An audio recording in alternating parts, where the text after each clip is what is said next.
one of the most creative parts of liturgy. So in our schedule of things that we do for service, the sermon is probably the most thing where you don't know what's coming. Could be anything.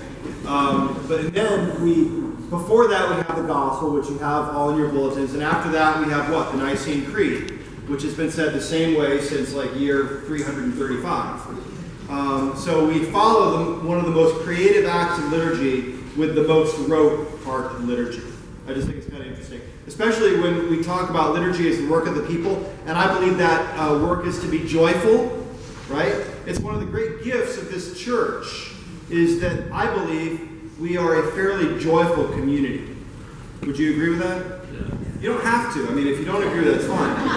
But a lot of you have been other places, you've been to other churches, and you've seen how other communities operate. I think this church kind of puts a premium on having fun. Yeah? Yeah. I hope so. I hope that's the case, because I like to have fun. I hope you like to have fun, because if we're not having fun together, then really what's the point? Our bishop talks about the joy in worship, and we went to Puerto Rico together in October, and we were there at a service, and the most joyful part of the liturgy was the offertory. And they were playing, the band, the house band was playing a kind of a samba-like beat, and the treasurer was up there banging on his tambourine as they were collecting the money. And it was so joyful because people were giving. Everyone was giving. And people weren't afraid to be goofy, right? They weren't afraid to bust a move on the altar. They weren't afraid to shake something. And that's what I really love about a church, and that's what I want to thank you for all for doing, is allowing me to be myself. My old church in Rhode Island, I never thought I'd find another church like that. I feel like I have in some ways. The church in Rhode Island was fascinating because the early service, most Episcopal churches have an early service and they got your later service. The later services are usually the more lively ones because there's music and there's usually some air of frivolity, right? So in Rhode Island, the early service was 8 o'clock. There's a group of about 20 or 30 people that had all been to Cursillo together, raised kids together. They'd go out for breakfast afterwards, and they were a bunch of mischief makers. I mean, they were a bunch of troublemakers is what they were. I would walk in from this door back here, the same place, and I'd come in and they'd all be in different seats. And they'd be smirking like school children. Wondering whether I would break character and say, "Oh, you got me, everyone, ha, funny." One time in the offertory plate, they took out all the money and put hockey cards in there. Brought it up. Really, people? Really? But, they liked church. They liked being there, and they had fun with it. And I think that's a real lesson for all of us to some degree is when we come to church, how much fun do we allow ourselves to have? I was always amused at that church because I'd write these sermons, and at 8 o'clock they'd respond, and they'd laugh, and they'd be just all up in my face, and they'd want to talk about it right during the sermon. Settle down, And at 10 o'clock, when I expected a big response, everybody was very, sit on their hands. And it was almost like the parents of the children, because there's more of a family service there at 10 o'clock, it was almost like they didn't want to give their kids permission to have fun in church. It's like, no, this is church, you can't laugh, don't laugh. Shh, whatever you do not crack a smile. Don't laugh, don't have fun. And maybe their parents didn't allow them to have fun in church, and so on and so on. But one of the things that I love about St. Margaret's isn't just the singing, it isn't just the great music that we have great music, but it's also our sense of fun, and our sense of play. And I think that's true in the nature of the Trinity. Now, I don't want to belabor this, but on Trinity Sunday we can talk about a lot of things, but for me the Trinity is really about relationship above all things. It's about God giving God's self to Jesus and to the Spirit in equal measures, and then the Spirit overflowing to us, and overflowing to Jesus, and Jesus overflowing to the Father, and so on and so forth. It's a giving relationship, right?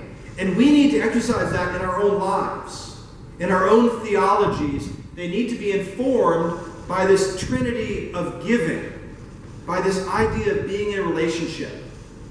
And I think one of the great ways in which we can relate to one another is through laughter, is through joy. And this church does, I think, a really good job in a lot of ways of sharing sorrow and sharing grief and lifting up one another in prayer when we need it. can we do the same thing with joy? Do we do the same thing when people are happy, when people have things to celebrate? Or, to some degree, do we kind of, come through the doors into the church and our mood just kind of shrinks, like we just kind of get deflated, right? Because we're not supposed to really celebrate in church. I mean, the most kind of celebration we do, maybe kind of one of these, like, hey, I'm rocking out, we need to get a little bit more boisterous, because God is nothing if not boisterous. You don't get a creation like this. You don't get ducks the color of ducks, mandarin ducks, without being boisterous. God created humanity in all sorts of forms and shapes and colors and sizes and ideas, and you don't get that without being boisterous, without taking a couple risks, yeah? And I think we lose, to some degree, a sense of the holiness of God if it's all dour and somber. If we don't allow ourselves to chuckle and to maybe have a little fun, then we lose kind of that aspect of God. I mean, in the first book of the Bible, we hear about Sarah laughing at the visitors who tell Abraham that she is going to give birth. And Isaac is named God Laughs. Right? So laughter is a big part of the holiness of God. And I think we do a disservice when we, shuttle it off to the side and say, you're not as important an emotion as grief or sobriety or, being holy. Right? I mean, I think about this at the altar. It's the holiest place that you can imagine. And when I'm up there, I've been focused, I'm locked in. And I can remember one time at St. John's in Washington, where I worshiped for a while, where I worked, the altar guild was set on the altar, and they ran out of big priest toast, like the big piece of bread that I break that you all see. Can you all see it in the back when I do that? All right? So they ran out, and maybe it was a junior altar guild member or something, I don't know, but they put like a little tiny wafer in there. So I uncover it, and I lift it up to break it like this little tiny thing, smaller than a Triscuit. And my boss is there, like, standing right next to me. He's like, looking at me. I'm breaking this little tiny piece of bread.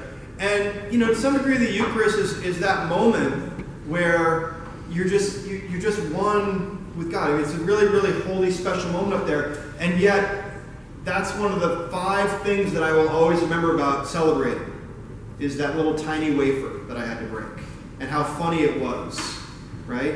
And I hope that God laughed with me. I think the God that I want to believe in would find humor in that.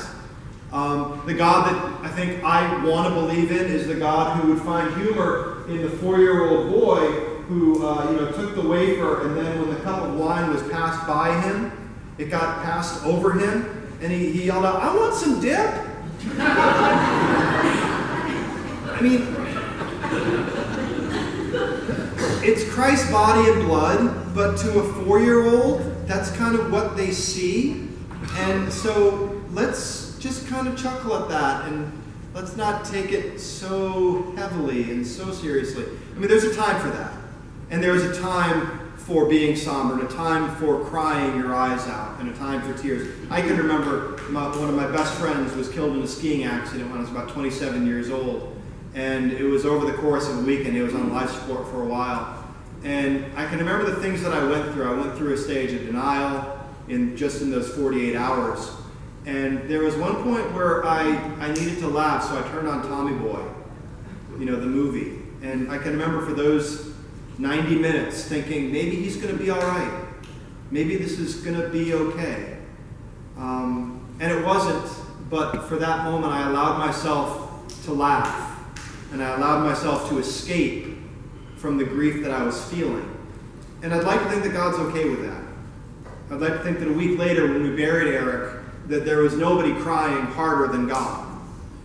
But if we just deal with the grief, if this is just a place to share tears, then we're really cutting God in half. We're saying there's no humor in you. There's no joy in you. So, this Trinity Sunday, be about relationships, be about joyfulness, be about being boisterous in your celebrations. Don't hold back. God can take it. All right? And remember, this is not just a place of pain and grief, but also of joy and of celebration. Amen.